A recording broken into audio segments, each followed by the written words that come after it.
arranca la maquinaria de bendición y entretenimiento, la que tiene por nombre Vamos a hablar. La única. Como siempre, recuerden seguirnos en nuestras redes sociales, Instagram y TikTok como Team Vamos a hablar, YouTube y Facebook como Vamos a hablar. Si aún tú no te has suscrito, este es el momento de hacerlo. Activa la campanita de notificaciones, da like y comparte. Gente, como ya ustedes saben, nos encontramos en nuestro segmento Hablando con. Y no es para menos tener el invitado de hoy. Obviamente nos engalana, como todos, que hemos tenido buenos invitados. Sí. Pero hoy nos acompaña uno muy especial. Podemos decir que uno de los pastores y teólogos a la misma vez más fino de nuestra iglesia. ¡Ay, santo! Señores, sin más preámbulos, vamos a recibir con un fuerte aplauso, luego de largos meses de espera, al pastor Vladimir Polanco. Que nosotros vamos a hablar. Cabe destacar que sobre el viaje que Vladimir hizo para poder estar en esta entrevista, señores, podemos darnos el gusto de decir que no lo pagamos nosotros. Totalmente. Pastor Vladimir, bendiciones. Bendiciones para cada uno de ustedes. Damos muchas gracias a Dios por la oportunidad que nos da de tener esta conversación. Y sí, durante meses habíamos estado yendo y viniendo, tratando de encontrar el momento, pero como dicen por ahí, el tiempo de Dios es perfecto. Amén. Y le agradecemos, pastor, por sacar de su tiempo. De nada. Obviamente sabemos que usted tiene una agenda muy apretada y de verdad que le agradecemos muchísimo a usted y a toda su familia también. Pastor, ¿qué se encuentra usted haciendo actualmente aquí en la República Dominicana? Bueno, vine a participar en el aniversario de la iglesia de Naco y también a participar en algunas reuniones de la Unión Dominicana. Okay. Mañana es la Junta Ejecutiva de la Unión Dominicana y también tengo que estar allí presente. ¿Qué es? Bueno, me sorprende que su pregunta porque creo que usted no reside aquí, ¿verdad que sí? No. No, ¿qué es usted actualmente de la Unión Dominicana? Miembro. Miembro, no, sí, miembro. Ya. Mi feligresía está aquí en la iglesia de Campana. No tengo ningún vínculo administrativo con la Unión Dominicana. Trabajo para la Casa Publicadora. La Casa Publicadora atiende a todas las uniones del territorio y la Unión Dominicana forma parte de ese territorio. Entonces hay intercambio entre IATPA y la Unión Dominicana. Excelente. Pastor, me gustaría saber cómo usted se inicia en la iglesia. Porque quizás conocemos a Vladimir Polanco como el autor, el pastor, predicador y demás, pero muy pocos sabemos quizás de sus inicios en la iglesia adventista. ¿Nos puede contar un poquito de eso? Yo siempre digo que soy adventista de nacimiento, aunque me bauticé cuando tenía 15 años de edad. Pero desde muy pequeño nuestros padres nos obligaron, y esa es la palabra correcta, nos obligaron a ir a la iglesia. Y yo recuerdo lo frustrante que era para mí. Recuerden que yo no era adventista del séptimo día, pero mis padres me mandaban a la iglesia todos los sábados. Y era frustrante para mí no poder jugar pelota en sábado, no poder jugar básquet en sábado. Y entonces tener que abrazar una fe a la que yo no pertenecía. Pero me crié en ese ambiente. Yo nunca fui a una discoteca, yo nunca tomé alcohol, yo nunca fumé. O sea, yo siempre me comporté y viví en un ambiente cristiano, aunque a los 15 años fue que acepté el mensaje adventista. A nosotros nos llevaba a la iglesia, que en ese tiempo era, bueno, sigue siendo Vislumbre de Paz, pero no está hoy Vislumbre de Paz. Está, si mal no recuerdo, en la Padre Castellanos o cerquita de la Padre Castellanos. En ese tiempo estaba en Villas Agrícolas, en la Juan Erazo. Me llevaba a la iglesia una señora que se llama Sobeida y su esposo. Y también formaba parte de ese grupo que nos llevaba a mí y a mis hermanos a la iglesia, Aladino Fernández, que es el papá de Natalie, una persona muy, muy conocida. Entonces ahí comenzaron mis inicios como visitante a la iglesia, pero el mensaje adventista comenzó a tomar cabida en mí con los libros. De hecho, ¿por qué yo estoy tan comprometido con los libros adventistas? Porque en mi casa, los primeros libros que llegaron a mi casa, fuera de los libros de textos del colegio, fueron los libros que llevaron los colportores. En aquel tiempo, El conflicto de los siglos, Hijos triunfadores, la alimentación y la salud. Luego, después llegaron los libros de Maxwell, Palabras de vida del gran maestro. Entonces, esos eran libros que yo leía mucho antes de bautizarme en la iglesia adventista del séptimo día. Entonces, Mi primer contacto fundamental con la iglesia comienza con los libros. Yo leyendo esos libros siendo un niñito. A mí no se me olvida, teniendo yo 8 o 9 años, cuando yo visitaba la casa del pastor adventista que atendía a mi familia en aquel tiempo, el pastor Milton Encarnación. Hoy ya no sigue trabajando con la iglesia, pero sí recuerdo ver en el librerito del pastor Encarnación los libros de Elena White. Y desde ese momento entonces yo comencé a admirar a esos libros, a leer esos libros, y luego ya, como dije, con 15 años entonces me bauticé en la iglesia de Campana. Pastor, su llamado al ministerio pastoral, ¿cómo comienza eso? No me gusta mucho como decir que el Señor me llamó y que esto y que aquello. De hecho, la gente no lo entiende, pero yo sentí que mi llamado no fue a ser pastor de iglesia. Mi llamado fue a ser un maestro de la palabra. O sea, a eso me sentí yo llamado. O sea, no era mi intención estudiar teología. De hecho, yo comencé estudiando ingeniería industrial. Luego no aguanté la presión que tenía yo mismo, ¿no? De mi deseo de aprender la Biblia, de predicar sobre la Biblia. Entonces me fui a estudiar teología, pero siempre con la intención de dedicarme a la enseñanza, de dedicarme a compartir el mensaje de la palabra, nunca para estar lidiando 24/7 con gente. En un distrito. O sea, ¿Y eso es válido? No me sentí así. No, claro, no voy a venir aquí con hipocresía y sí. No. Pero yo sí sentí que mi llamado fue a enseñar la palabra. Y por eso yo no escatimo la posibilidad de tener esa experiencia. Si es en un grupo pequeño, si puede ser en un simposio con muchísima gente, puede ser en una iglesia grande, en una iglesia pequeña, en una clase. Ahora estoy dando una clase para la Universidad Adventista Dominicana, las cartas paulinas. Entonces, esa es mi real vocación y ese es mi verdadero llamado al ministerio, enseñar la palabra. Usted decía ahorita que una de las formas en las cuales tuvo acercamiento a la iglesia como tal fue a través del libro. Sí. Hay un libro que lo ha marcado durante toda su vida, un libro en específico, fuera de los que usted ha escrito, que ha marcado su vida o su trayectoria. Hay distintos tipos de libros. Por ejemplo, en mi vida espiritual, El Camino a Cristo. Si yo tengo que escoger un libro, El Camino a Cristo. Digamos que abrió delante de mí la posibilidad al estudio académico del Nuevo Testamento, Jerusalén en los tiempos de Cristo, de Joaquín Jeremías. Para comprender mejor el libro de Apocalipsis, un comentario al libro de Apocalipsis escrito por G.K. Beale. Con respecto a entender la vida y a visualizar lo que Dios puede hacer conmigo, incluso cuando estoy en mi momento más crítico, me ayudó muchísimo El hombre en busca de sentido de Viktor Frankl. Entonces tengo literariamente... El libro que lo marcó fue una biblioteca. Literariamente, no sé, La venda transparente de Joaquín Balaguer o las poesías completas de Borges. O sea, tengo distintos libros favoritos según el área de lectura. El primero que conocí fue el de Balaguer. El Camino a Cristo que lo conocí también. El Camino a Cristo también. Claro. Pastor, pregunta un poquito más fuera de esa parte. Porque a mí, y es algo que le he preguntado a varias personas, y me gustaría también preguntarle a usted. A mí en un momento se me hizo difícil separar el momento de mi bautismo del momento en que yo conozco a Dios. Sí. ¿Cómo una persona podría diferenciar esas cosas de manera más fácil? Bueno, yo supongo que eso te fue difícil a ti. Porque nací en la iglesia. Porque naciste en la iglesia. Que es una experiencia muy similar a la mía. El otro día que Nicolás me invitó al programa yo le digo, Geni, yo no tengo conversiones. O sea, a mí el Señor no me sacó de un bulder y bebiendo drogas. O sea, no, pastor, pero venga, díganos algo. Pero te lo estoy advirtiendo. Yo no tengo un testimonio grandotote de conversión.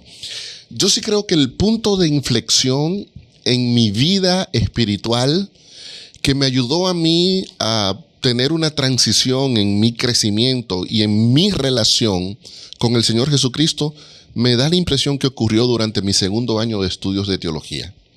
Okay. Ahí fue verdaderamente cuando yo sentí que mi experiencia espiritual tuvo un punto de cambio grande. ¿Y a qué se debió? Yo crecí en una iglesia como era el adventismo de los 90. Un adventismo muy chapado al legalismo. Yo crecí en una iglesia legalista. Ok. Totalmente legalista. Y por lo tanto, mi concepto del adventismo y del cristianismo era un concepto legalista de no hagas esto, no hagas aquello y no hagas lo otro, y todos los no que los adventistas encontramos en la Biblia y los no que también los adventistas nos inventamos. O sea, todos esos formaban parte de mi concepto de cristianismo y de iglesia. En la Facultad de Teología, precisamente tomando la clase de justificación por la fe con mi profesor que ya murió, el pastor Carlos Nina, entonces yo comencé a aprender otra versión del cristianismo, la que enseña la Biblia, la que uno puede encontrar en el deseado de todas las gentes, en Palabras de Vida del Gran Maestro, en el discurso maestro de Jesucristo. Una experiencia cristiana que se fundamenta no en lo que tú eres capaz de hacer, sino principalmente fundamentado en lo que Cristo hizo por ti. Y yo creo que ahí yo comencé a tener una noción un poco más clara de lo que significaba ser cristiano. Excelente. Cristian. 3 predicadores que Vladimir Polanco escucha. Hay 3. El número uno, que es mi predicador favorito, es mi maestro, o sea, es Hermes Tavera. Y cuando digo maestro, lo digo en términos literales, no es porque Hermes es maestro de todos, pero estoy hablando en términos literales. Si yo no hubiera conocido a Hermes Tavera en mi primer año en la Facultad de Teología, yo creo que yo hubiera sido otro Vladimir. Pero conocer a Hermes marcó un punto de cambio muy grande en mi vida. Entonces, Hermes Tavera. Pues ya se acabó el que la gente lo esté comparando. Ya hay una gente que está diciendo, dijo ahora y ahora. Ya él mismo dijo que ya. ¿Por qué? No, porque hay gente que dice, ¿quién es más duro? No, espérate. Sí, es cierto. Sí. No. Pues sí, sépalo, vamos, sépalo. Es cierto. Sea anatema el que haga ese tipo de comparación. Anatema el que haga ese tipo de comparación. Donde Hermes está, yo llego y me siento, yo soy aquí el discípulo de mi maestro. Número 2. Roberto Herrera. Duro también. Roberto Herrera. Creo que la predicación del pastor Roberto es tan práctica, tan básica, tan elegante en muchísimos sentidos. Es uno de mis predicadores favoritos. El tercero, hay varios que pueden estar en el tercer lugar, pero me voy a inclinar por el que es, en mi opinión, puedo estar completamente equivocado, Claro. el mejor predicador que ustedes pueden escuchar dentro del adventismo. El mejor que pueden escuchar dentro del adventismo en este momento. Moisés Valdés. Wow. Y lo que pasa es que a Moisés no lo conoce nadie. Lo conoce poco. Y como nadie lo conoce, poco. la gente cree que no. Conoce poco. Pero como predicador, Moisés es una persona incomparable. Y yo estoy seguro que si él sigue desarrollándose, estudiando, poniéndose en las manos del Señor, el mundo muy pronto sabrá quién es Moisés Valdés. Tremendo, tremendo. Pastor, anteriormente usted mencionaba acerca de unos no que como adventistas en algunas ocasiones creamos. ¿Usted me puede mencionar algunos de ellos? Oh, sí, te menciono uno. En mi iglesia había una regla que si tú no predicabas con saco, entonces tú no podías subir al púlpito. Sí. Y te estoy hablando de una iglesia que en sus inicios era bajita Y de zinc. y de zinc, y se inventaron una malvada regla de que tú tenías que predicar con un traje a las 11:30 de la mañana con la temperatura 50 grados. Eso no es bíblico. Eso tú no lo vas a encontrar en ningún libro adventista. Pero la iglesia entendió que si tú no haces eso, tú estás en pecado.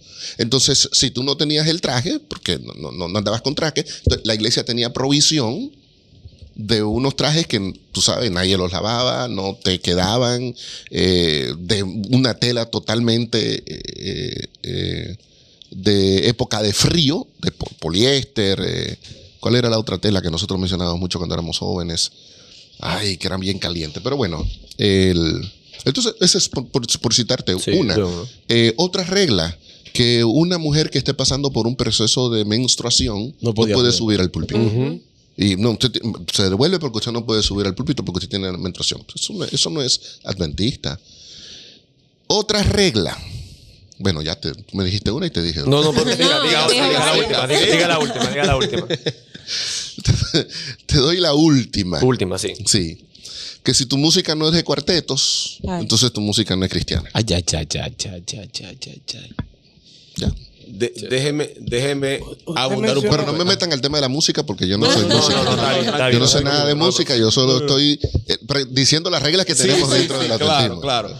Pregunten en que va cerca de esa línea de los nos. ¿Hemos llegado nosotros como adventistas en algún punto de la historia a parecernos a los escribas y fariseos cuando cargaban el sábado con más reglas de la cuenta? Totalmente. De hecho, y eso sí es documentado. En la década de 1880 hubo una gran tensión dentro del adventismo por dos grupos.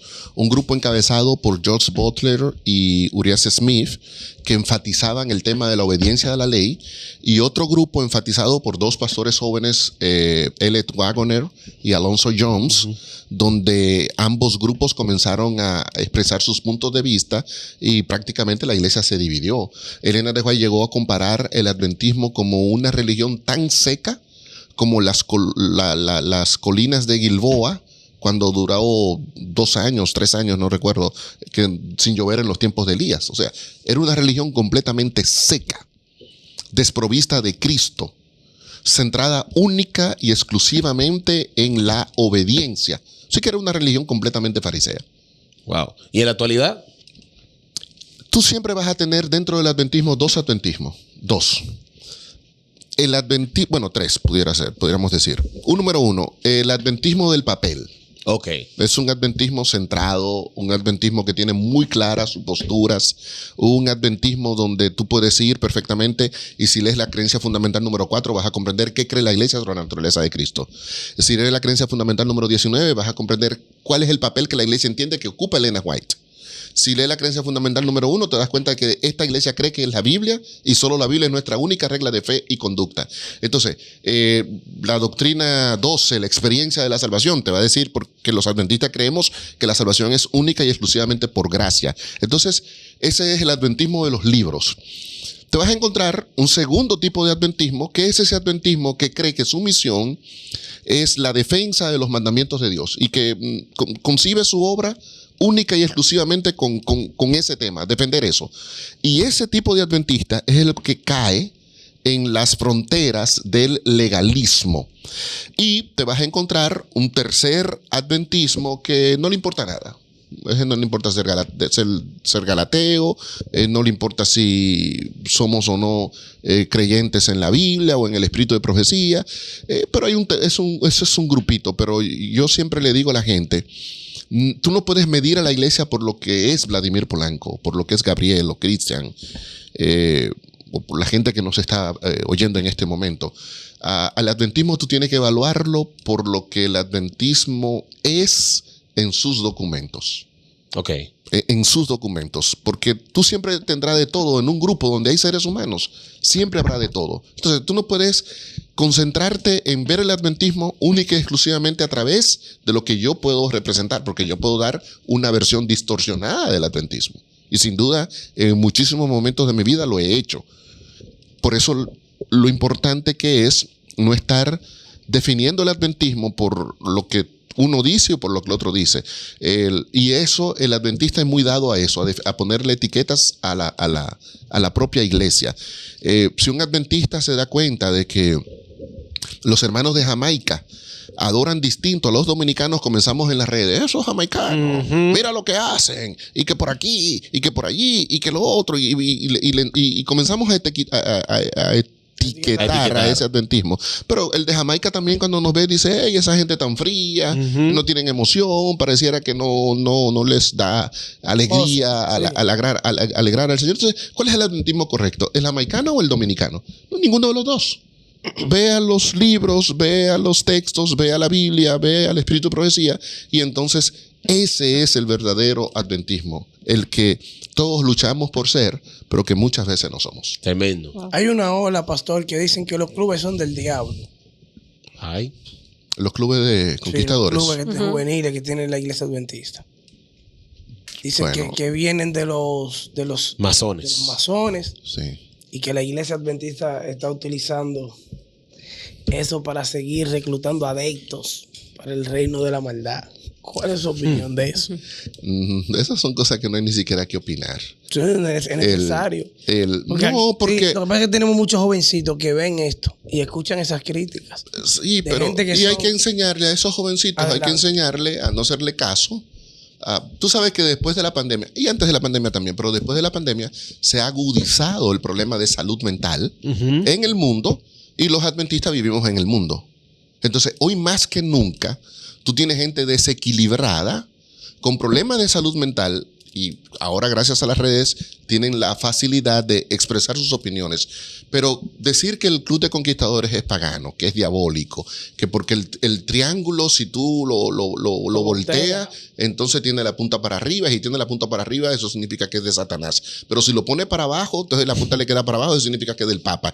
Y te hacen unas explicaciones que son totalmente desequilibradas intelectualmente y psicológicamente.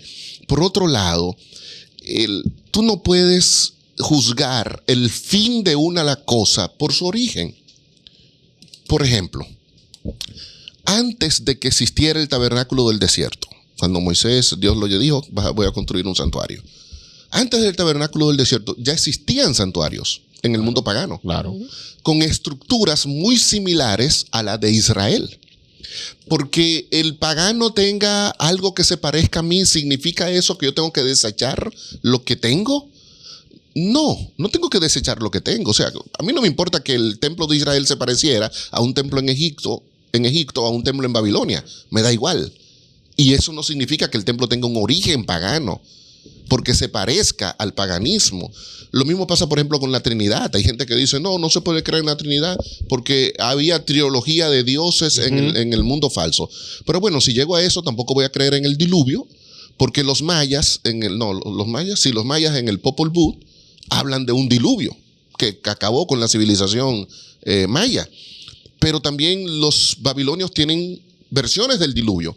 Entonces, y que son anteriores al de la Biblia, porque son textos más antiguos a la de la Biblia, los textos de Babilonia. Entonces, por eso voy a decir que el diluvio bíblico no es legítimo, porque los paganos también tienen.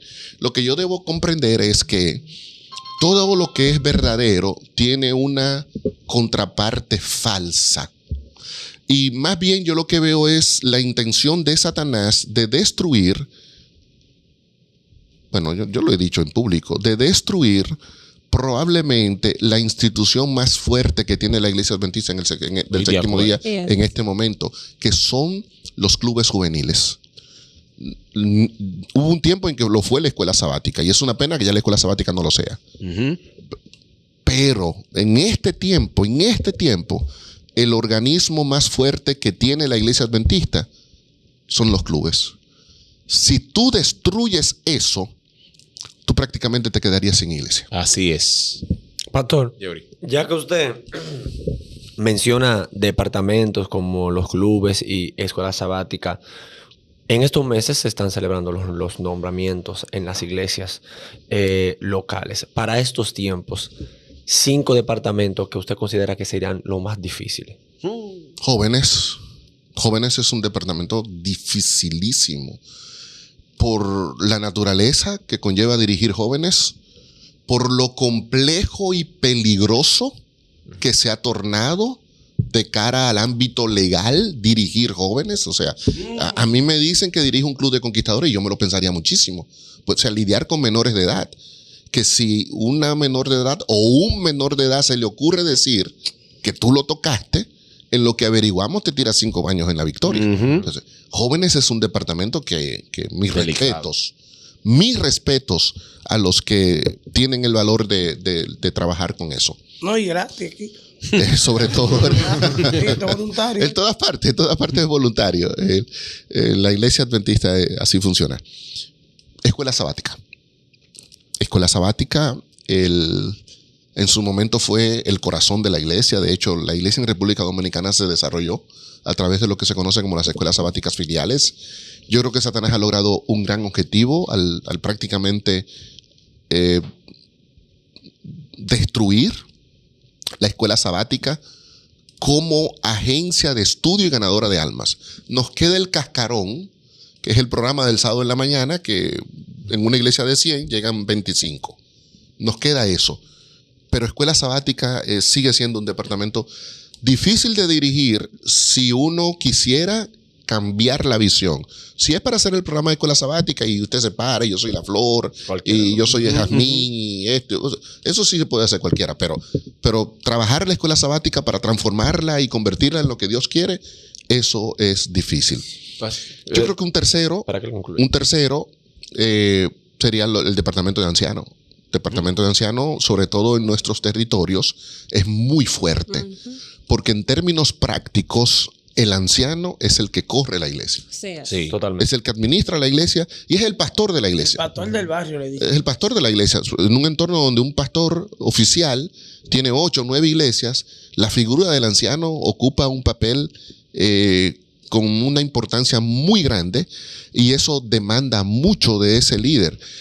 Yo siempre le digo a mis colegas, el anciano tiene que trabajar para vivir. Y el trabajo del anciano no es visitar hermanos, ni predicar, ni aconsejar a nadie. El anciano trabaja como contador, el anciano es un abogado, el anciano es un publicista, el anciano es un motoconchista, el anciano trabaja en la zona. Y entonces ese hombre tiene que salir de su casa a las 6 de la mañana para regresar a la casa a las 7 de la noche. Y encima de eso, cargar también con todo el peso de la iglesia. Son gente a la que hay que respetar. Hay que admirar, y son gente que tienen una carga que le hace muy difícil ser anciano de iglesia. Gabriel. Pastor, ya que usted menciona el tema de la escuela sabática y que Satanás ha alcanzado en gran medida su objetivo con ella, ¿cree usted que la implementación de lo que le llamamos el libro de escuela sabática, que trae un programa elaborado ahí que tú dices, yo soy fulanito, yo soy Pedro, yo soy Juana, ha influido en esa parte, la monotonía? No, porque el ataque de Satanás a la escuela sabática no es el programa, porque el programa lo hace todos los sábados. Cuando me refiero al declive que tiene la escuela sabática, estoy hablando más a lo que tiene que ver con el estudio de la lección, al estudio de la Biblia, al papel que desempeña la clase como una agencia ganadora de almas. Y en ese sentido, quien yo creo que ha destruido la escuela sabática es la importación del sistema de grupos pequeños del mundo evangélico. Explíquese. ¿Cómo es? ¿Qué? Explíquese. Sí. Esto nadie está listo para esta discusión.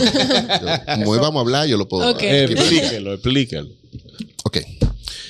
Cuando el daño se ha hecho desde adentro. Sí. Al importar una mentalidad de un programa evangélico y tratar de convertirlo en un programa adventista. A ver. ¿Qué no es eso? Sí, te lo voy a explicar. Ay, mi madre. Ok. Cuando tú analizas el papel de la clase de escuela sabática, tú te das cuenta que la clase de escuela sabática tiene varios propósitos. 1, la alimentación espiritual de los miembros. Correcto. 2, la ganancia de las almas. 3, el servicio a la comunidad. ¿Ustedes recuerdan cuando... Número de personas socorridas. Alimentos dados, todo ese tipo de cosas. Era porque se esperaba que la escuela sabática tuviera un trabajo hacia la comunidad. Okay. El informe secretarial. Así nace la escuela sabática. Una agencia para que los hermanos se edifiquen espiritualmente y para que los hermanos salgan a predicar la palabra. Por eso, cuando no había iglesia adventista aquí, sí había escuelas sabáticas filiales. Y el adventismo dominicano se propagó a través de las escuelas sabáticas filiales. Entonces, tú podías tener una clase de escuela sabática que se reunía el domingo en la noche. U otra escuela sabática que se reunía el domingo en la tarde. Una clase de escuela sabática que se reunía el martes. Y así funcionó. Luego, comenzamos a mirar el concepto de grupo pequeño en el mundo evangélico. Y entonces de células. Venimos a grupos pequeños a la iglesia. Entonces tú ahora tenías una escuela sabática y aparte de la escuela sabática se creó el grupo pequeño. Entonces ahora tú tenías dos dos unidades que tenían los mismos objetivos. ¿O no es eso lo que nosotros decimos que hacen los grupos pequeños? Sí, claro. Correcto. Eso es lo que dicen los grupos pequeños, para que se reúnan, para que tengan camaradería, para que prediquen. Entonces, tú tenías dos elementos que tenían exactamente las mismas funciones. ¿Quién gana en el proceso? ¿Quién gana en el proceso? En el proceso gana quien pueda tener la capacidad de generar mayor bulla, quien pueda tener la capacidad de generar un mayor impacto mediático en los informes. Ay. Y en eso, entonces, los grupos pequeños. Porque para mí era un triunfo yo ahora comenzar a decir, tenemos 700 grupos pequeños, tenemos 800 grupos pequeños, tenemos 900 grupos pequeños. Y les hago una pregunta, sean sinceros, no sean hipócritas. Ahora soy yo el entrevistador. Ay. ¿Hay grupos pequeños sólidos en sus iglesias? No. Sí. Bueno, mira, las de Yori tienen grupos pequeños sólidos. Sí, señor. Qué bueno, Están trabajando ellos. Sí, Sí. qué bueno. Sí. Tienen 25 años tratando. Sin descuidar. Totalmente, sí, ahí sí. Tienen 25 Ahí años es cierto. tratando Ahí y es luchando y luchando. Entonces, pero teníamos una estructura que de paso, la escuela sabática fue un regalo que Dios le hizo a la iglesia adventista del séptimo día. Solamente basta leer Consejos sobre la obra de escuela sabática de Elena de White. O sea, ya teníamos una estructura que viene del cielo, que nos llegó a través de la sierva del Señor, para implementar el modelo de grupo donde la escuela sabática era el grupo pequeño. Y entonces yo creo, volviendo a tu pregunta, yo creo que el establecimiento de ese esquema alterno terminó quitándole el sentido a la escuela sabática y ahora estamos sin escuela sabática y sin grupo pequeño también. Ay, mi- Oh, Padre amado. Mire, ¿qué le digo? Salvo algunas excepciones. Claro, correctamente. las No, hay, no, las mira. hay, las hay. Yo iba para allá. Vamos a hablar de unas excepciones. Tenemos iglesias que celebran hasta festivales de grupos pequeños de la gran, o sea, Impacto. de los grandes resultados que ha tenido este grupo. Lo que usted dice es una realidad. Yo estoy hablando en términos generales. Siempre Sí, hay sí, claro excepciones. que sí, Yo claro estuve ayer era domingo, ¿verdad? Sí.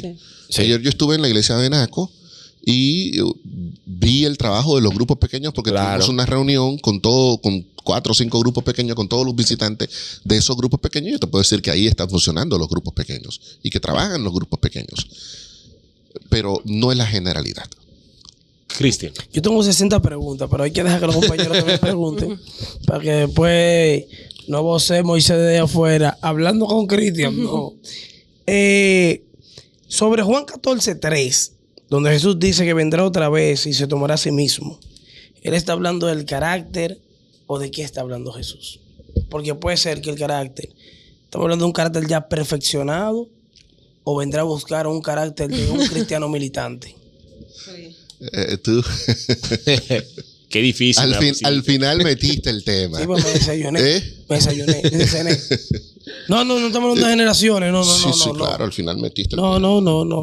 Mira, Si es de carácter o de Ok. qué está hablando Jesús. bien. No El de pa- generación. el pastor me sino de la preocupa. persona. No, está bien. Oye, el pastor me preocupa. Cuando le hicimos la pregunta en la escuela sabática, trayó el celular. Ahora con ese trayó todos los lentes. No sigo yo. Pues voy desarmando. ¿no? Mira, Cristian, Ojo, hablo de a quién. está bien, tranquilo, no te la persona preocupes. como tal. Sí, No se Tranquilo, estrese. no Sí, porque yo me di no me cuenta venga a que condicionar estaba- ahora. Mira, Claro que sí. hay algo que es bíblico y es la identidad de Cristo con su iglesia. Y es la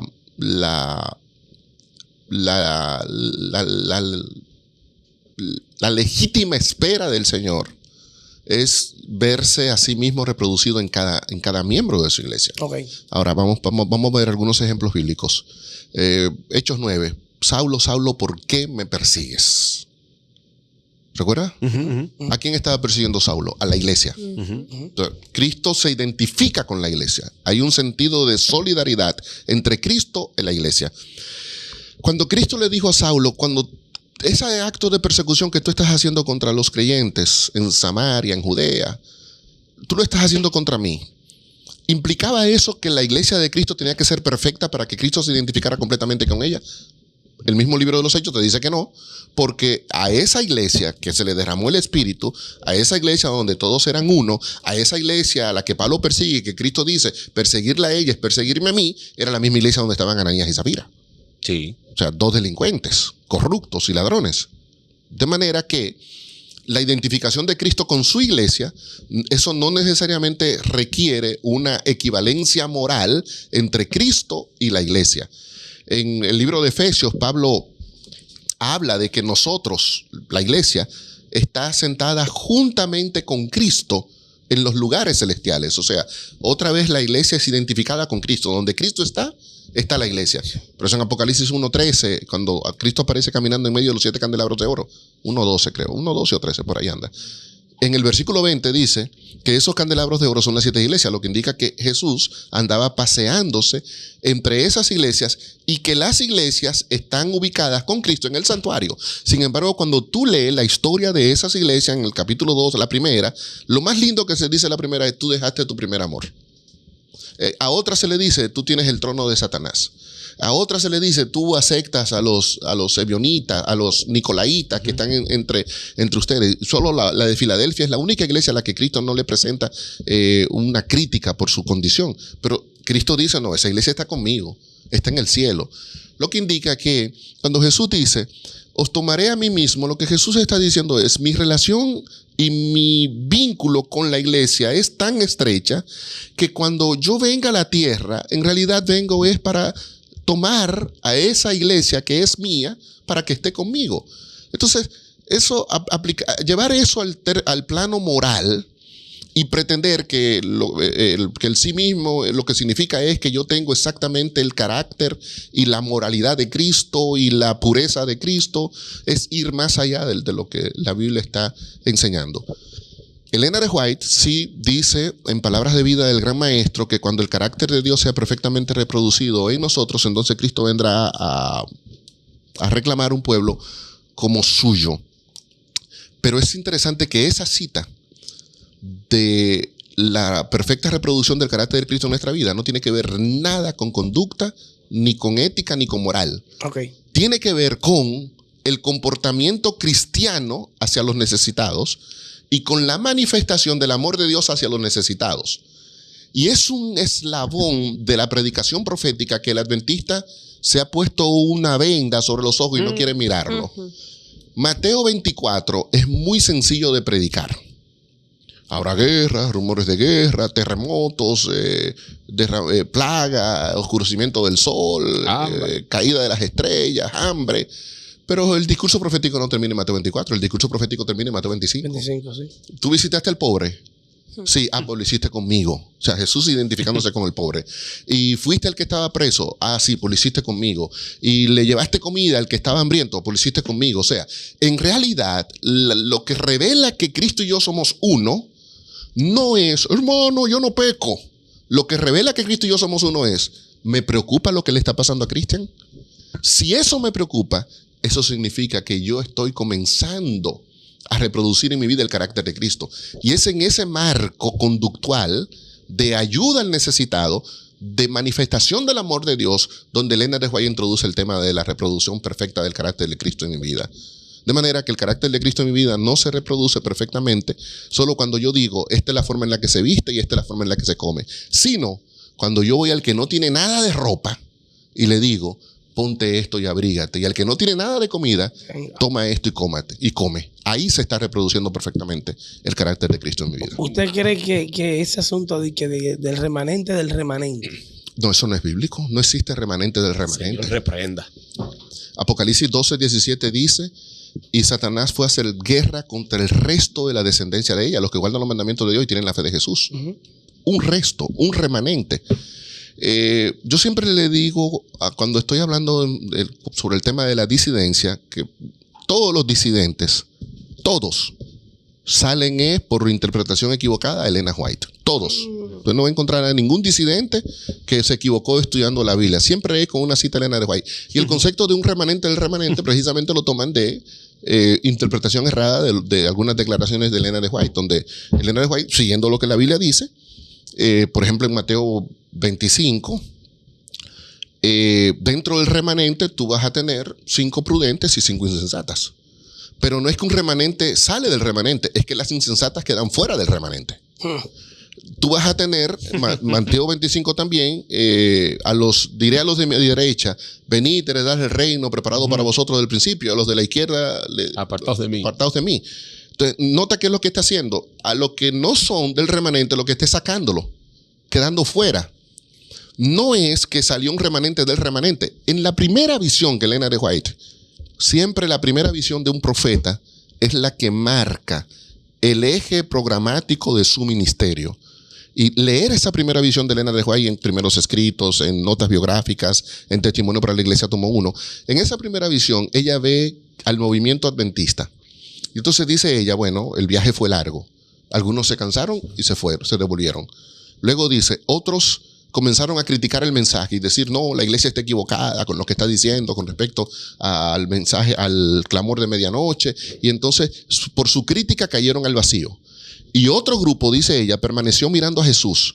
Y el que permaneció mirando a Jesús llegó a la Canaán celestial. De manera que para Elena de White, el proceso del remanente no es un remanente alterno que haga la obra que el remanente no hizo. Según lo que Elena de White vio en esa primera visión es, el remanente entra al reino, a la Canaán celestial, y los que no se comportaron como remanente quedaron varados en el camino. Pero no hay un remanente dentro del remanente. Yanna. Cambiando el tema.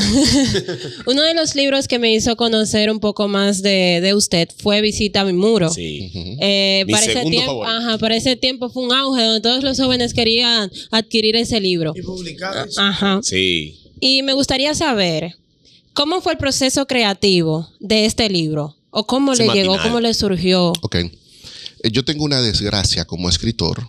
Ay, mi madre. Y es que a mí nunca me piden libros con tiempo. Siempre es que hay alguna situación y entonces me salgo de bateador emergente. Entonces, yo estaba en una reunión, yo tengo que ser franco, yo no soy un especialista en jóvenes. O sea, yo no, los jóvenes están en un lado y yo estoy en el otro. No, porque para los jóvenes hay que brincar, hay que No saltar. Si es para hacerlo serio, sí. Pero si es para que brinquemos y juguemos, yo no soy tan dado a eso. Entonces, se dio el tranque en la casa publicadora de la persona que tenía que escribir la matutina de jóvenes. Dijo que no podía terminarla y entonces comenzó el proceso de búsqueda de un autor. Entonces, fulano, no que no quiere. Y fulano, no que no puede. Y fulano, no que no quiere. Entonces, están ahí y yo muy serio, como suelo estar siempre en ese tipo de reuniones, yo le dije al pastor Perla, bueno, pues si no aparece nadie que escribe el matinal de jóvenes, lo voy a escribir yo. Y entonces Perla se puso bien serio, porque Perla supongo yo que pensó, no, pero es que este no tiene pinta de que puede escribir un matinal de jóvenes. Este puede escribir un libro de teología, pero de jóvenes no. Y entonces dice Perla, bueno, Vladi dice, porque sé que él me dice, Vladi dice que él puede escribir matinal de jóvenes. El que cree que él no puede escribirlo, que lo diga ahora. Y ustedes saben cómo son los adventistas, ¿verdad? No decimos nada de frente. Claro, O sea, de frente no. Después que yo me fui, probablemente 14 dijeron, pero nadie se atrevió a decir nada. Y entonces me metí en ese lío de escribir el matinal de jóvenes. ¿Qué hice yo para escribir ese matinal de jóvenes? Leí varios libros de cómo se escribe para jóvenes. Cómo se escribe para jóvenes. ¿Cuáles son los temas que son realmente importantes para ese sector al que iba dirigido el matinal, que era de 16 a 30 años? Entonces dediqué un tiempo a ese fundamento teórico de cómo llegar a esa mentalidad, a ese sector de la iglesia. Y entonces ya vino la parte más difícil, que era la de sentarme a escribir. Pero yo siempre digo que la materia prima para escribir es la lectura. Entonces ya ahí comienzan a llegar las ideas. La gente me pregunta, ¿y dónde es que tú sacas tantas historias y tantas cosas? De leer. Pero, por ejemplo, ahora con el matinal de adultos, yo recordé algo que había leído hace 25 años atrás, en el libro Secretos Revelados. Y fui y busqué Secretos Revelados y exactamente lo que yo quería ver. Y lo voy citando. Entonces, el Espíritu te va ayudando. Y te va trayendo a tu mente, lo dice Juan, ¿no? El Espíritu traerá a tu mente, pues el Espíritu te trae a la mente cosas que leíste, que una historia en un periódico, que una revista, que un libro. Entonces, todo ese proceso de lectura acumulada durante años, cuando tú te sientas a escribir, entonces eso facilita la acción. Y eso me pasó con la matinal de jóvenes y por eso pude contar tantas anécdotas y tantas experiencias que al final pudieron ser entendida por los muchachos, pero es fruto de años y años y años de lectura. Pastor, ahora que usted entra en esa materia, yo he leído varios escritos suyos. Mis 3 favoritos está ese en tercer lugar, dije que era en segundo. En segundo está En esto creemos, que la gente cree que ahora son las 28 creencias de la iglesia. Muy duro eso. Sí. Muy duro. Y el primero, El santuario al alcance de todos, que fue un folleto de escuela sabática también. Ujú. Pero la pregunta definitiva es, ¿cuántos libros te escrito? 10. 10. 10. Y de esos 10, el que más impacto ha tenido para usted como autor. Porque es más fácil. Por ejemplo, yo, de manera externa, puedo decir, ok, mi favorito es este por X o por Y. Ahora, el que más le ha impactado a usted como autor. Eso es como tú preguntarle a un padre cuál de sus hijos es el más bonito. Que no quieren decirlo, pero sí hay uno. Ya sabes. Ellos saben. Yo creo que hay favoritos en distintas áreas Ok. como padre. Es difícil para mí dar una respuesta objetiva a esa pregunta. Yo creo que un libro que me hace tener a mí cierto nivel de satisfacción, yo creo que es el último que escribí. Así comenzó todo, que es los momentos claves del desarrollo del adventismo aquí en República Dominicana. ¿Qué? Sí. He escuchado ese, ¿no? Mira, ahí sale una pregunta buenísima. ¿Quién fue primero? ¿Villa Duarte o Mella? Eso está claro, eso está claro. Bien, Pero bueno. voy contigo ahora. ¿Por qué ese libro? ¿Por qué ese libro? Porque yo creo que de una u otra manera, humanamente hablando, ¿verdad? Humanamente hablando, yo podría decir que para escribir el santuario tenía cierto nivel de preparación. O que el de Lucas o que el de las 28 creencias tenía cierto nivel de preparación, porque es lo que he estado leyendo toda mi vida. Pero escribir sobre historia y prácticamente escribir de un tema donde no hay mucho material, sino que tú te vas a convertir en el material de referencia, entonces es un poco más complicado, es un proceso más delicado, pero Dios me ayudó a salir a camino y ese libro me da una gran satisfacción haberlo escrito. ¿Cómo se llama? Repítalo. Así comenzó todo. Excelente. Momentos claves que forjaron el adventismo en República Dominicana. Con Villa respecto a la Duarte pregunta o que hace Mella. Cristian, el adventismo nació en el Ingenio Consuelo, en San Pedro de Macorís. Ahí se bautizaron las primeras familias adventistas, que la primera familia bautizada fue la familia Williams. Son los bisabuelos o tatarabuelos de Francis Williams, de Samilín Williams, la que trabaja allá en Bonao en el hogar campestre. O sea, todos esos Williams que ustedes conocen aquí en República Dominicana son descendientes de esa primera familia que se bautizó en San Pedro. ¿Por qué San Pedro? Porque San Pedro era un lugar donde venían muchos isleños del Caribe, de Jamaica, de Tórtola, de San Kitts, a trabajar en los ingenios. Luego los dominicanos tenemos un grupo de personas que le llamamos Cocolo, que son precisamente los dominicanos descendientes de los hermanos ingleses de nuestras islas. Entonces, ahí nace el adventismo. Moulton, ese primer misionero que viene a República Dominicana en 1907, entra a San Pedro, conoce esa gente que habían estado ya preparada para el bautismo, y entonces en 1908 se muda a la Cruz de Mendoza, que en ese tiempo era todo lo que es la zona oriental.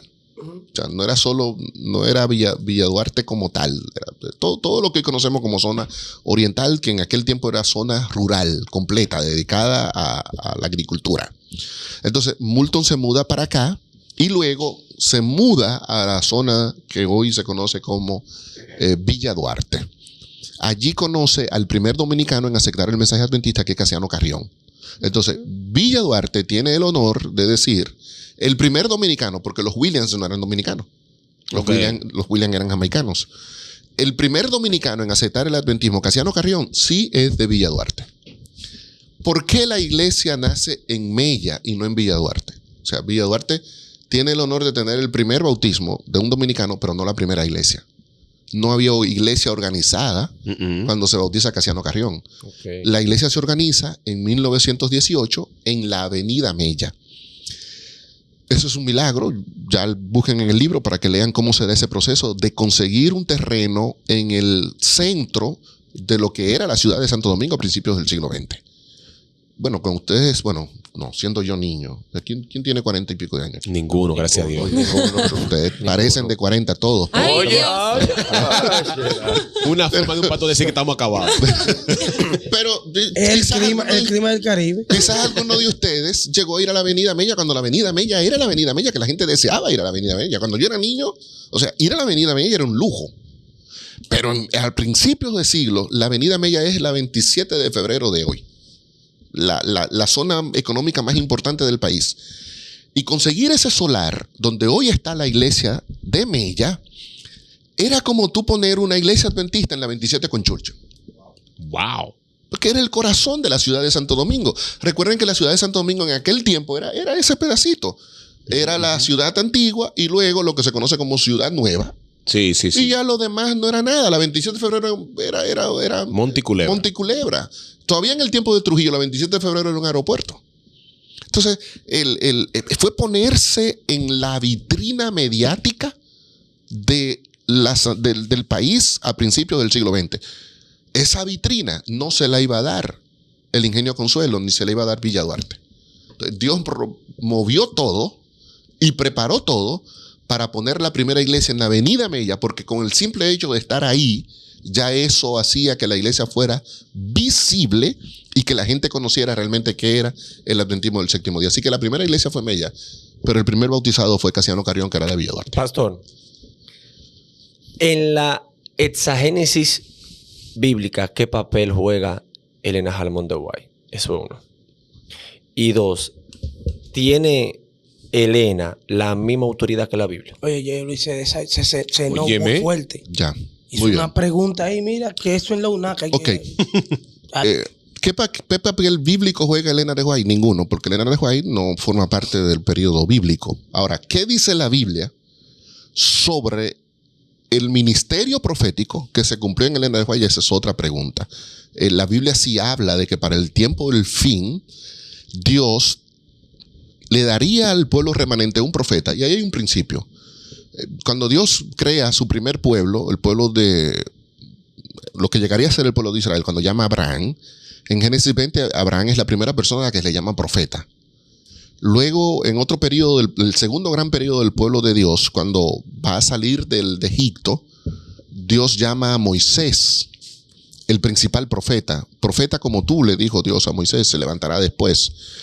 Luego, entonces, en el periodo, por ejemplo, de los reyes, Dios comienza ese periodo con el profeta Samuel ungiendo al primer rey de Israel. El otro periodo que tiene la iglesia es el pueblo de Israel, es el periodo del exilio babilónico, y Dios levantó profetas para coordinar el proceso durante ese periodo. El siguiente periodo es el establecimiento de la iglesia primitiva, y lo comienza levantando a Juan antes del establecimiento de la iglesia, pero ya luego vamos a ver apóstoles y profetas en Hechos 13 en la iglesia, de manera que cada momento de la historia del pueblo de Dios siempre ha estado guiado por un ministerio profético. Por eso, la siguiente etapa del pueblo de Dios, la etapa de la iglesia remanente, tenía que contar con un ministerio profético. Por otro lado, casi siempre, esa nueva etapa estaba vinculada a un periodo de tiempo. Abraham, Dios le dice a él, bueno, de aquí a 400 años le pondré fin a Amalek y tus descendientes entrarán a la tierra. Cuando esa profecía se cumple, Éxodo 12, dice que entonces Moisés ratifica el cumplimiento de la profecía que había hecho Abraham. Pasa el pueblo de Dios durante todo ese periodo. Viene el siguiente periodo, el periodo del exilio babilónico. ¿Cómo comienza? Comienza con Jeremías dando una profecía de tiempo. ¿Cómo termina? Con Daniel en el capítulo 10 diciendo que ya el tiempo de esa profecía profética terminó. Viene entonces Daniel y tira varios periodos proféticos vinculado al establecimiento de nuevos momentos en la historia del pueblo de Dios. El primero, el de las 70 semanas, que es el que marca el inicio del ministerio de Cristo. Pero ¿quién viene a ratificar el inicio del ministerio de Cristo, que tiene que ver con el inicio de la última de las 70 semanas? Juan el Bautista. ¿Y quién lo termina?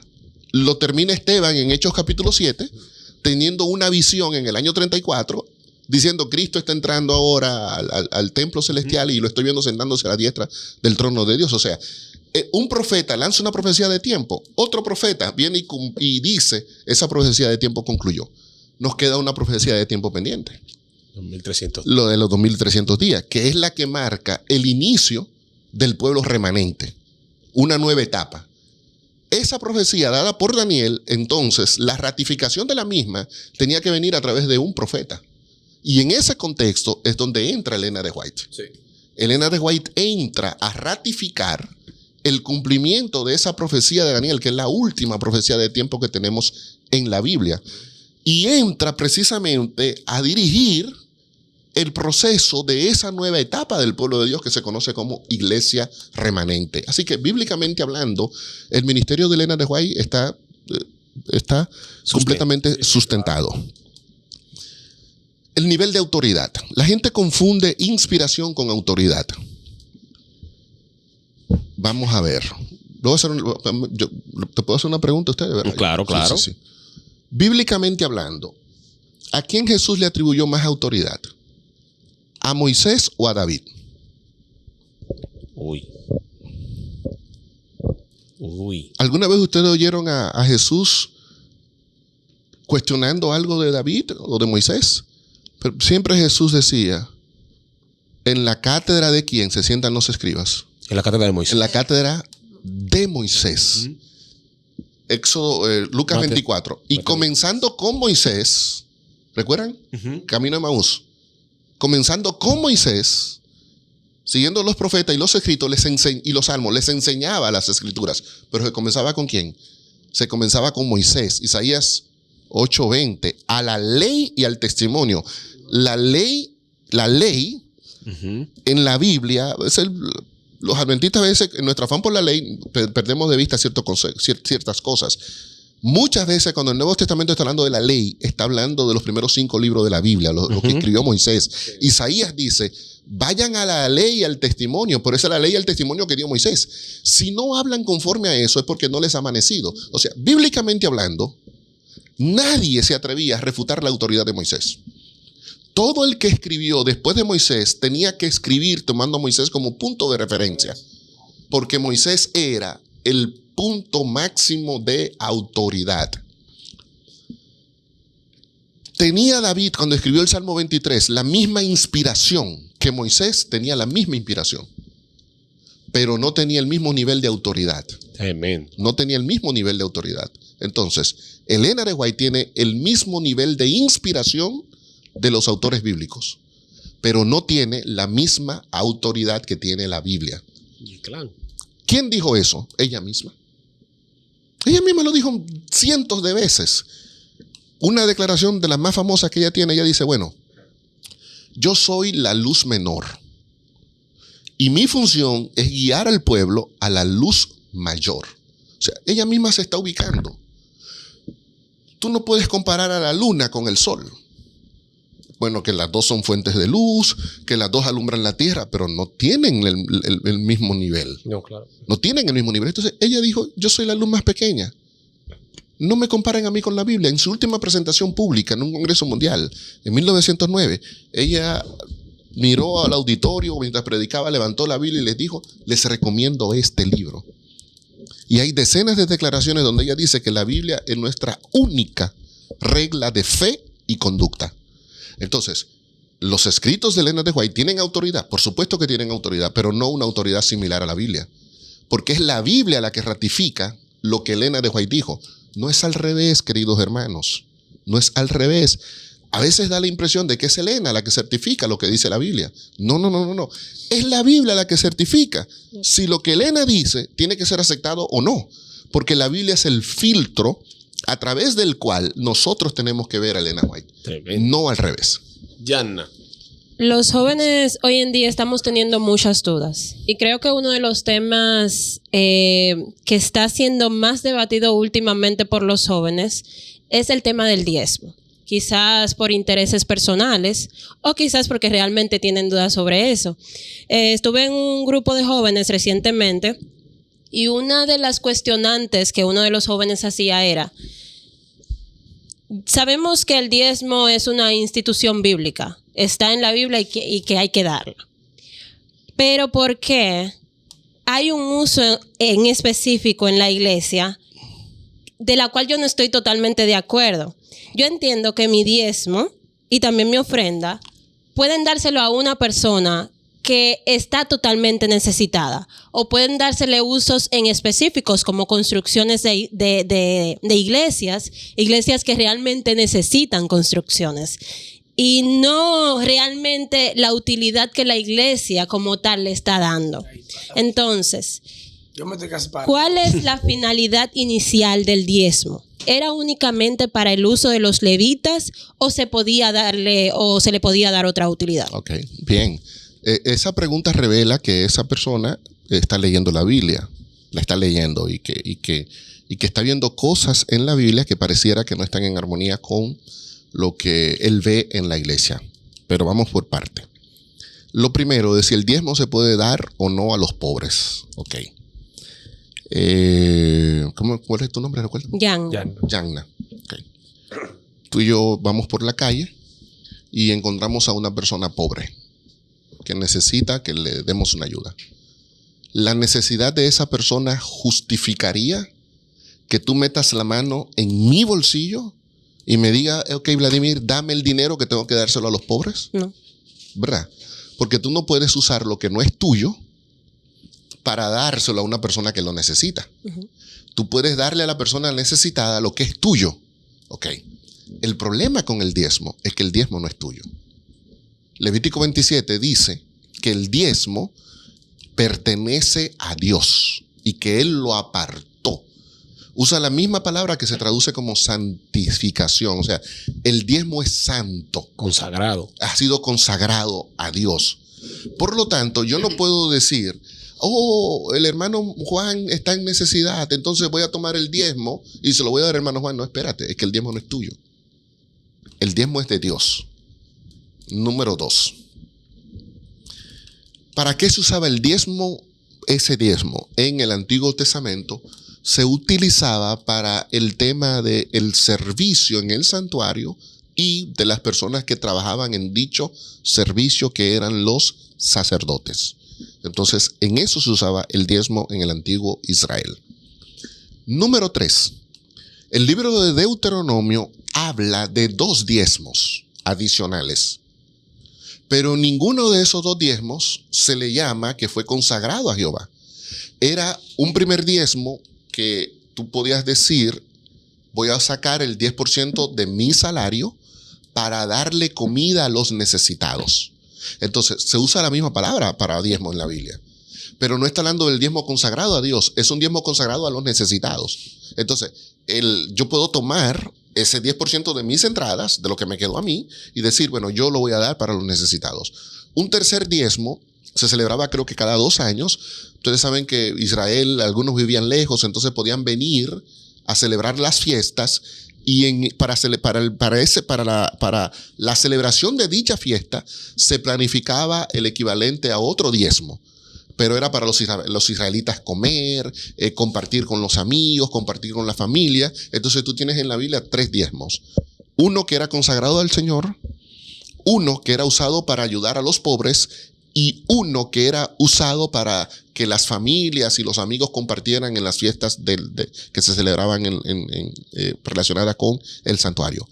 Los últimos 2 no son consagrados al Señor. Entonces, como no eran consagrados al Señor, el dueño de ese dinero podía usarlo en esas cosas.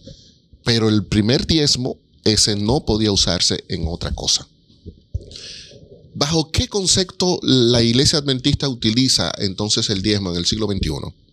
Yo creo que tenemos que ser sinceros, sobre todo con los jóvenes que tienen una mente muy crítica, que ya no es la época mía donde yo decía, el anciano me decía tal cosa, y de una vez yo al anciano lo dijo, yo lo hago. Los jóvenes de hoy son distintos.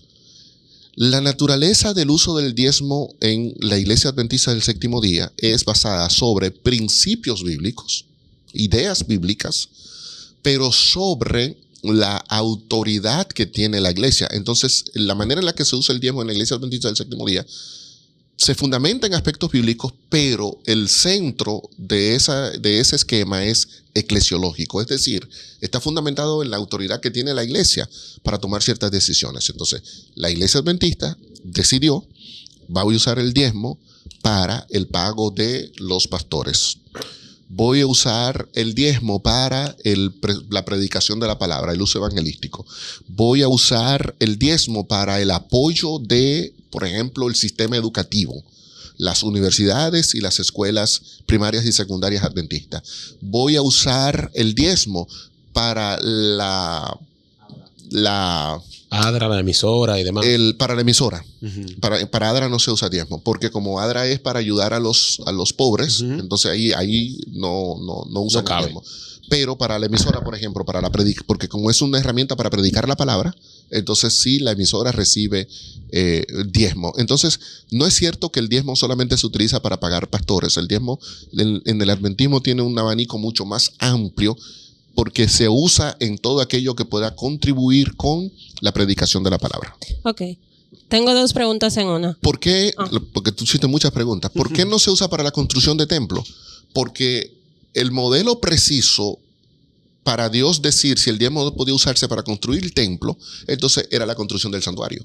Sin embargo, en el mismo contexto del santuario, Dios dice, el diezmo me lo separan para el ministerio de los hombres y mujeres que trabajan en el santuario, pero para la construcción del santuario me van a dar una ofrenda voluntaria. Okay. Entonces, el santuario se construye con ofrendas, no con diezmo. ¿Cuál es la finalidad de el sobre? Poner informaciones personales. Esa es la primera pregunta. La finalidad de tu poner nombre, apellido, dirección, todo, cuando vas a devolverle el diezmo al Señor, cuando es algo personal entre Dios y tú. Y segundo, he visto en muchas ocasiones por varios años donde se toma en cuenta el hecho de tú dar tu diezmo para ver si estás apto para tener un cargo dentro de la iglesia. Okay. ¿Cuál es su posición con respecto a eso? Te voy a decir la posición de la iglesia. El manual de la iglesia establece claramente que si una persona no es fiel en la devolución de diezmos y ofrendas, no debería ser tomado en cuenta para ser líder de la iglesia, porque el líder de la iglesia tiene que ser un ejemplo en fidelidad. Si no está dando un ejemplo en fidelidad, entonces no debería ocupar una posición de liderazgo. Con respecto a la primera parte, la iglesia no obliga a nadie a llenar el sobre. A nadie. O sea, si tú decides no entrar el dinero y no poner tu nombre, nadie te va a obligar, ni va a haber una persecución contra ti. De hecho, nosotros no tomamos ninguna acción disciplinaria sobre un hermano porque no devuelve el diezmo. Lo tomamos si lo encontramos violando el sábado, pero si no devuelve el diezmo, nadie puede decir que ese hermano hay que sacarlo de la iglesia, hay que disciplinarlo. La única decisión administrativa que se toma es que no se le da cargo en la junta de iglesia. ¿Por qué entonces la iglesia pide el tema del nombre? Bueno, recuerden que todo lo que nosotros usamos nace en Estados Unidos y se exporta a otras partes del mundo. Aún dentro del adventismo es así. En Estados Unidos, cuando tú contribuyes con una iglesia, con tus diezmos y tus ofrendas, esas cantidades son deducibles de los impuestos que tú pagas al final de cada año. ¿Cómo se llama? Al final de cada año fiscal. Al final de cada año fiscal. Exacto. ¿Cómo tú puedes decirle al IRS, a Impuestos Internos, que tú diste $5,000 de diezmos y ofrendas durante ese año, para que esa cantidad sea considerada como una donación que pueda ser deducible de tu informe de impuestos? Bueno, solamente es posible si el tesorero de la iglesia te entrega una carta donde le notifica a Impuestos Internos, esta fue la cantidad de diezmos y ofrendas que entregó Joana, y entonces tú con esa carta la juntas a tu declaración de impuestos y el gobierno te libera de esa de la De la devolución de los impuestos. del pago tributario por esa cantidad de dinero. Entonces, por eso nace en Estados Unidos. Yo creo incluso que aquí en Dominicana es deducible lo que tú das a donas y ese tipo de cosas. Pero si nadie sabe quién hizo eso, entonces no hay manera de tú hacerlo. Pero no lo devuelven aquí. La segunda razón por la que se pone se pide el nombre de la persona es para cuidar al tesorero de la iglesia. ¿Cómo así? Bueno, Judas era tesorero de la ¿De iglesia. cuarto que estamos hablando? Que se liquide. Sí, Judas se liquidaba. ¿Y hay tesorero qué? Hay casos, man. En la iglesia hay de todo. En la iglesia hay de todo. Entonces, eso protege al tesorero. ¿Por qué? Porque el tesorero tiene que llenar un informe donde tiene que, con presencia de diáconos, certificar: Johanna dio 10, Cristian dio 20, Yeuris dio 5, Vladimir dio 4, Gabriel dio 3. Y entonces que eso se coteja con el sobre de la iglesia, y una vez al año se le hace una auditoría a ese tesorero, y entonces se toman los sobres que tiene el tesorero con el informe que se mandó a la asociación, y ahora vamos a cotejar si lo que apareció en el sobre es lo que se informó a la asociación.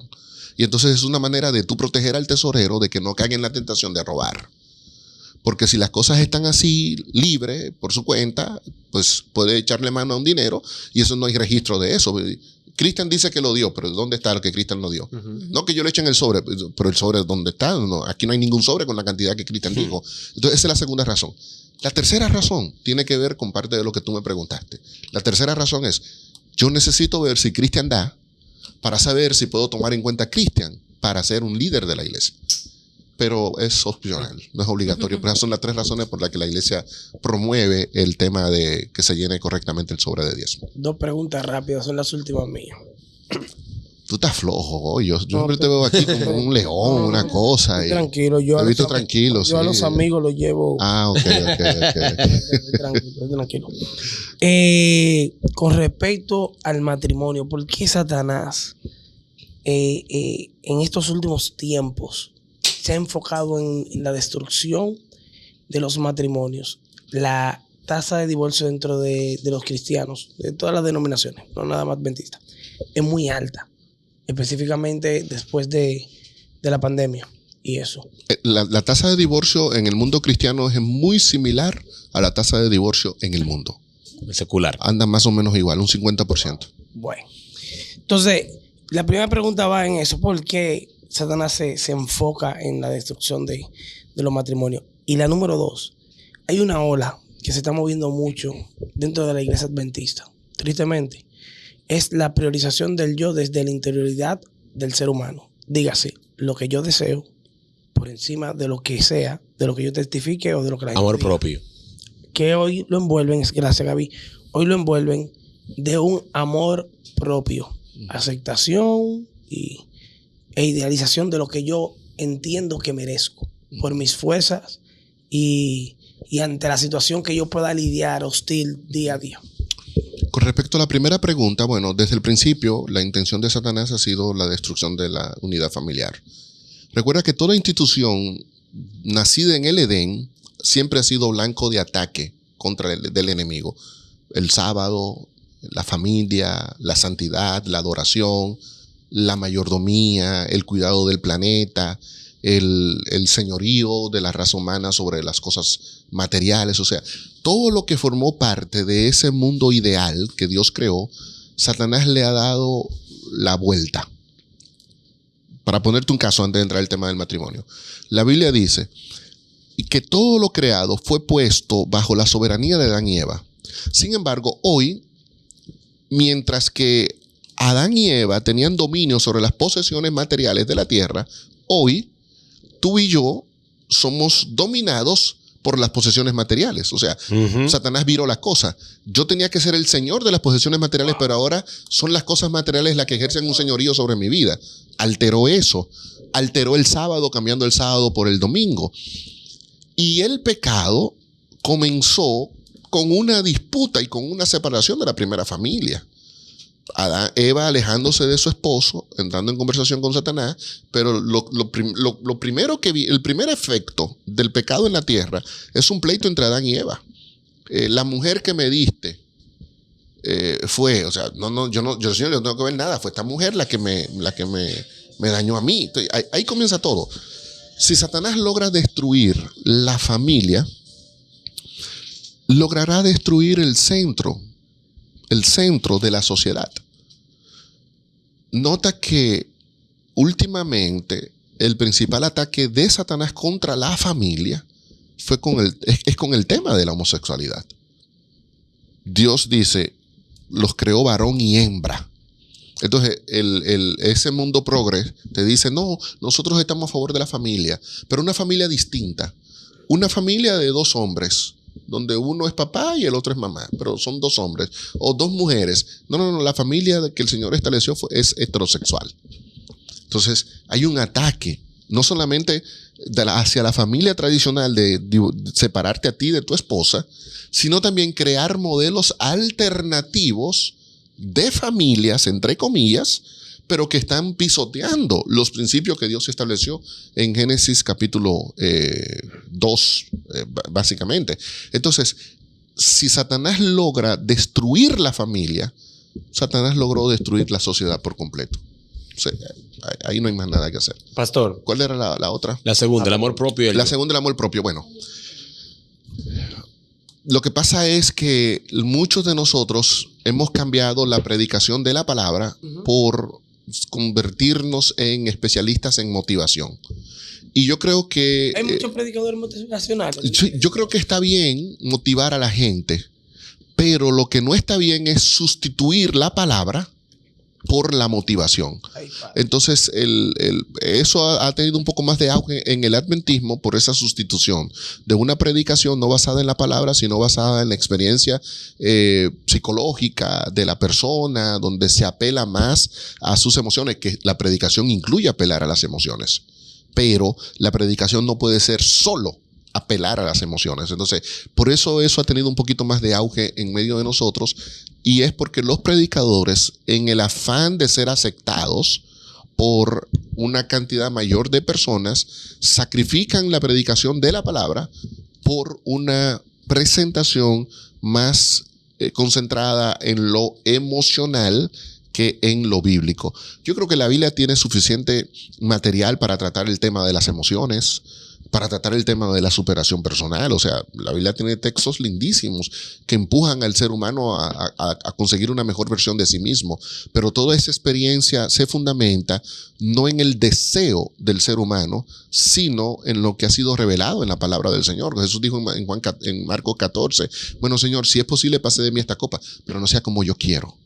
O sea, no es lo que yo quiero, sino es el plan que tú tienes para mí. Entonces, yo creo que cuando uno comprende cuál es el plan de Dios para la vida personal, pasa a un segundo plano, mi plan, mi interés, mi deseo. Pero para comprender ese plan de Dios, hay que enseñarlo a través de la palabra. Amén. Ya y cerramos. Vamos a ver. Wow. Sigue siendo muy cuestionado este tema del matrimonio con respecto al divorcio. Sabemos que es algo bíblico, que el matrimonio... Tú haces pregunta complicada. Yo creo que viene otra complicada.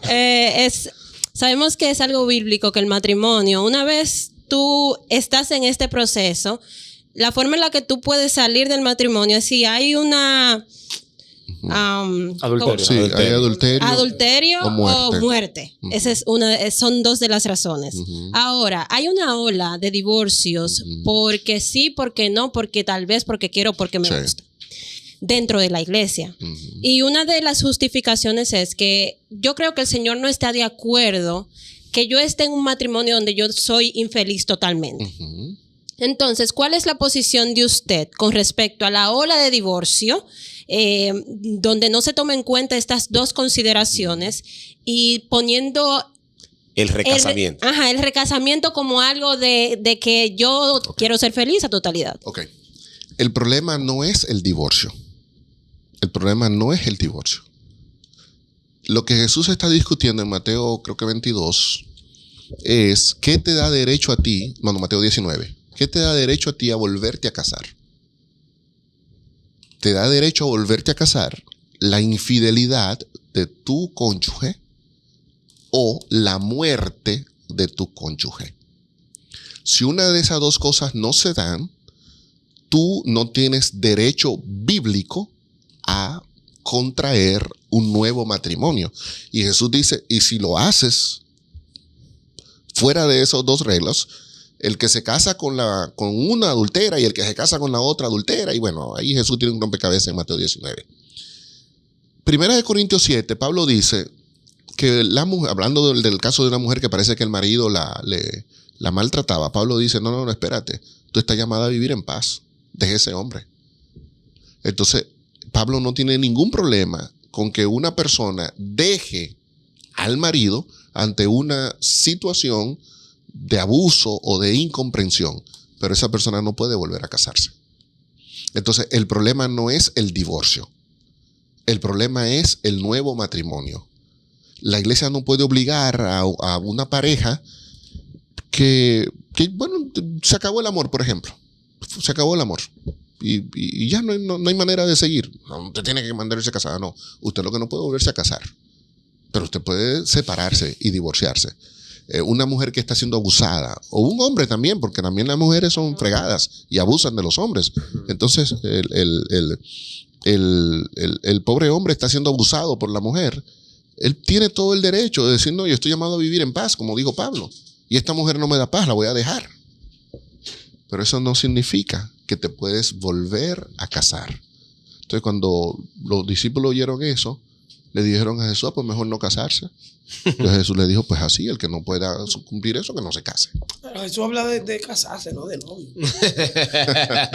No, pero el problema es el nuevo matrimonio, no el divorcio. Sí, porque si no se ha casado, pero él tiene su noviecita. Y la Biblia dice casarse. No, Pastor, definitivamente yo creo que vamos a tener que hacer otra entrevista con usted. Sí, definitivo. Porque, Le faltaron unos asesinos. de hecho, hubieron preguntas Del feminismo y cosas. temas que se nos quedaron, pero ya por un asunto de tiempo, usted también va un poco retirado. Pero de todos modos le agradecemos muchísimo por su asistencia. Temas como su trabajo, que es en Yapa también, lo dejamos pasar. Sí. Caramba, sí. Nos preguntamos sobre eso. No, el libro de su esposa también. Su esposa también, Yo tenía una pregunta. que en realidad a su esposa había que invitarla a un entre chicas porque es dentro de la iglesia. men. Dentro de la iglesia hace un trabajo Claro. excepcional. Muy duro. Y yo creo que anota eso ahí. Katy. Anota eso ahí. Pero pastor, muchísimas gracias. Espero que le haya gustado. Disculpe la pregunta bucapié que le hicieron aquí. Estos muchachos son unos irrespetuosos, Son malos, pastor. son malos. Lo llevamos suave nosotros. Estos muchachos Eso son- sí es cierto, es cierto. esta hora no- Yo lo he visto a esta ustedes hora. más agresivos. Sino que esta hora. Es verdad. Es la hora. No, No, hay que la venir más hora. temprano. Es que es la primera vez, va, cuando vuelva así.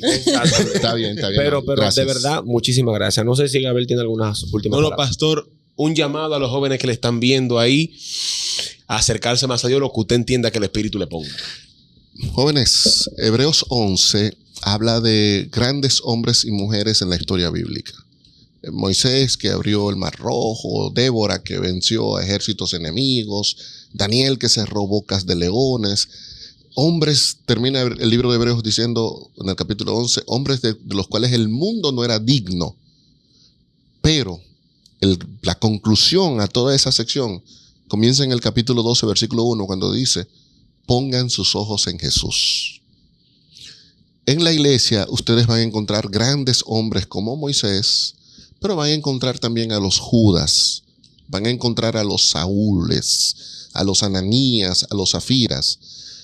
Ni los Moisés ni los Judas deberían incidir en tu relación con Dios, porque tú estás llamado a tener los ojos puestos en Jesús. Tremendo. A mí me gusta mucho una declaración de Primera de Juan 2, hablando de los jóvenes.